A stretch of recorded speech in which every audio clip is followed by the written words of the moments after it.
राधे राधे। श्री हरिदास श्री कुंज बिहारी। कैसे हैं आप सभी लोग। आई होप कान्हा जी की कृपा से आप सभी लोग अच्छे होंगे और स्वस्थ होंगे।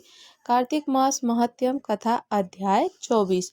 सूत जी के इस प्रकार कहने पर ऋषि आश्चर्य पूर्वक कहने लगे कि हे सूत जी महाराज, कितने विस्मय की बात है कि अदिति अग्नि में नहीं जली और ना ही उसको पता चला।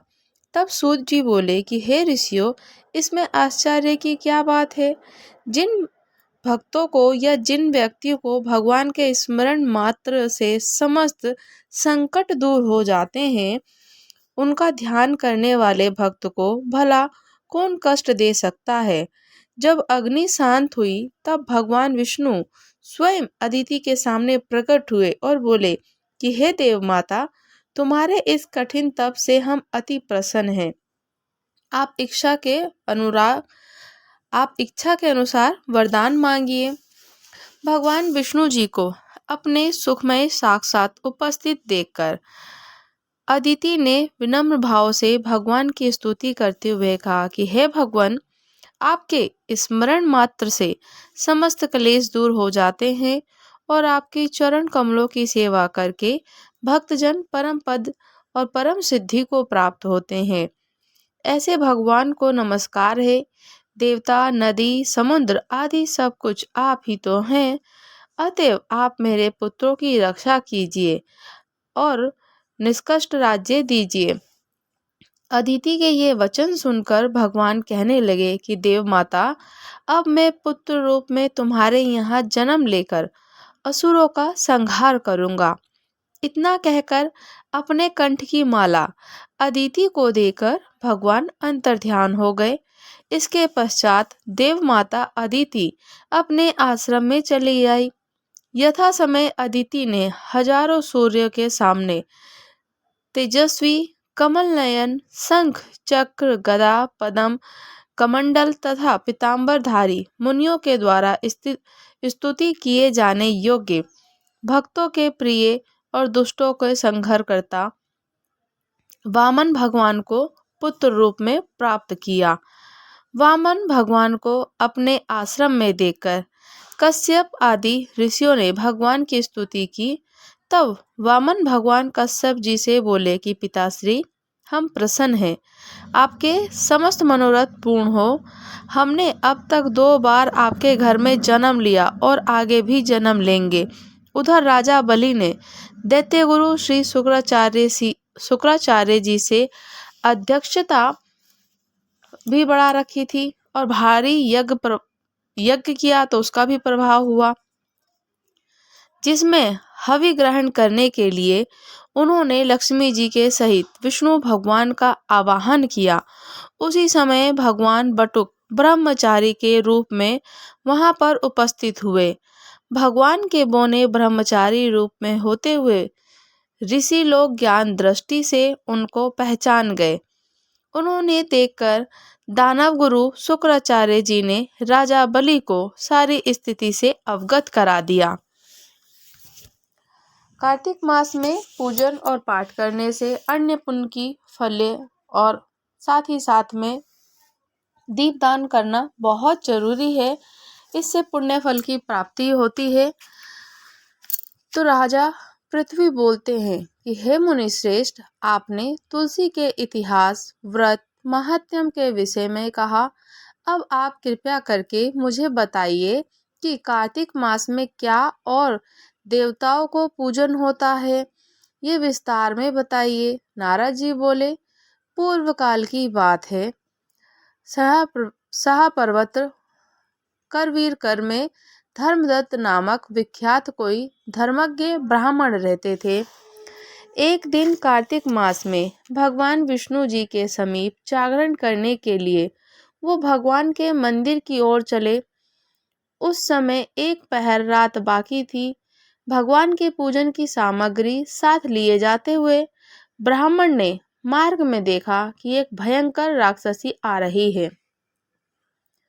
उसका शरीर नंगा और मांस रहित था। उसके बड़े बड़े दांत, लपकती हुई जीभ और लाल नेत्र देखकर ब्राह्मण भय से थर्रा उठे। उनका सारा शरीर कांपने लगा उन्होंने साहस करके पूजा की सामग्री और जल से ही उस राक्षसी के ऊपर प्रहार किया। उन्होंने हरि नाम का स्मरण करके तुलसी दल मिश्रित जल उसको मारा था, इसलिए उसका सारा पातक नष्ट हो चुका था। अब उसे अपने पूर्व जन्म के कर्मों के परिणाम स्वरूप प्राप्त हुई दुर्दशा का स्मरण हो आया। उसने ब्राह्मण को दंडवत प्रणाम करके इस प्रकार कहा कि हे ब्राह्मण, मैं पूर्व जन्म के कर्मों के फल से इस दशा में पहुंची हूँ। अब मुझे किस प्रकार उत्तम गति प्राप्त होगी? धर्मदत्त ने उसे इस प्रकार प्रणाम करते हुए आश्चर्यचकित होते हुए पूछा, किस कर्म के फल से तुम इस दशा को पहुंची हो और कहाँ की रहने वाली हो? तुम्हारा क्या नाम है और आचार व्यवहार कैसा है? ये सारी बातें मुझे बताओ। उस राक्षसी का नाम कलहा था। कलहा बोली, ब्राह्मण, मेरे पूर्व जन्म की बात है। सौराष्ट्र नगर में भिक्षु नामक एक ब्राह्मण रहते थे। मैं उनकी पत्नी थी। मेरा नाम कलहा था और मैं बड़े क्रूर स्वभाव की स्त्री थी। मैंने वचन से कभी अपने पति का भला नहीं किया।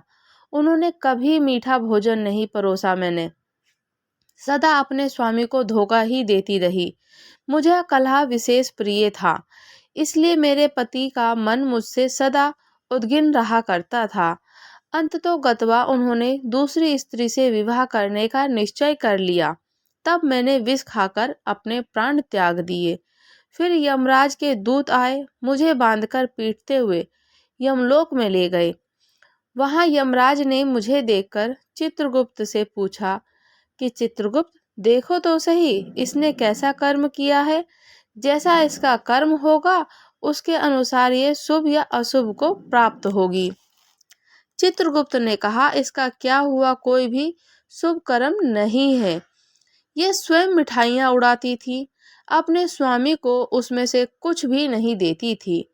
इसने सदा अपने स्वामी से द्वेष किया, इसलिए ये चमगादुरी होकर सदा कलह में ही इसकी प्रवृत्ति रही। इसलिए ये विष्टाभोजी सूकरी की योनि में रहे। जिस बर्तन में भोजन बनाया जाता है उसी में ही सदा अकेली खाया करती। उसके दोष से ये अपने ही संतान का भाण करने वाली बिल्ली हो। इसने अपने पति को निमित्त बनाकर आत्मघात किया, इसलिए ये अत्यंत निंदनीय स्त्री प्रेत के शरीर में कुछ काल तक रहेगी।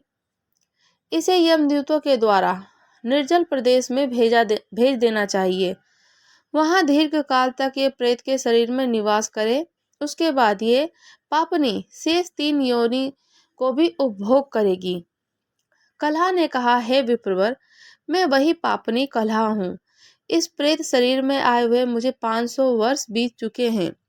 मैं सदैव भूख प्यास से पीड़ित रहा करती हूँ।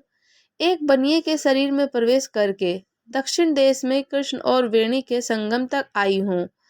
ज्यों ही संगम तट पर पहुंची तब भगवान शिव और विष्णु जी के पार्षदों ने मुझे बलपूर्वक बनिए के शरीर से दूर भगा दिया। तब से मैं भूख का कष्ट सहन करती हुई इधर उधर घूम रही हूँ। इतने में ही आपके ऊपर मेरी दृष्टि पड़ गई। आपके हाथ में तुलसी जल और संघर्ष पाकर मेरे सब पाप नष्ट हो गए। द्विज श्रेष्ठ, अब आपकी कोई उपाय मुझे बताइए कि मेरे इस शरीर में और भविष्य में होने वाली भयंकर 3 योनियों में किस प्रकार मुक्ति होगी। कलहा का ये वचन सुनकर धर्मदत्त उसके पिछले कर्मों और वर्तमान अवस्था को देखकर बहुत दुखी हुआ। फिर उसने बहुत सोच विचार करने के बाद कहा, धर्मदत्त जी के कथन का वर्णन आपको 25वें अध्याय में मिलेगा। कार्तिक मास महात्म्यम कथा अध्याय 24 समाप्त हुई। राधे राधे। श्री हरिदास, श्री कुंज बिहारी। अगर आप लोग हमारे चैनल पर नए हैं तो चैनल को लाइक शेयर सब्सक्राइब करना बिल्कुल भी ना भूलें और मुझे कमेंट्स करके ज़रूर बताइएगा कि आपको कथा कैसी लगी। राधे राधे। श्री हरिदास।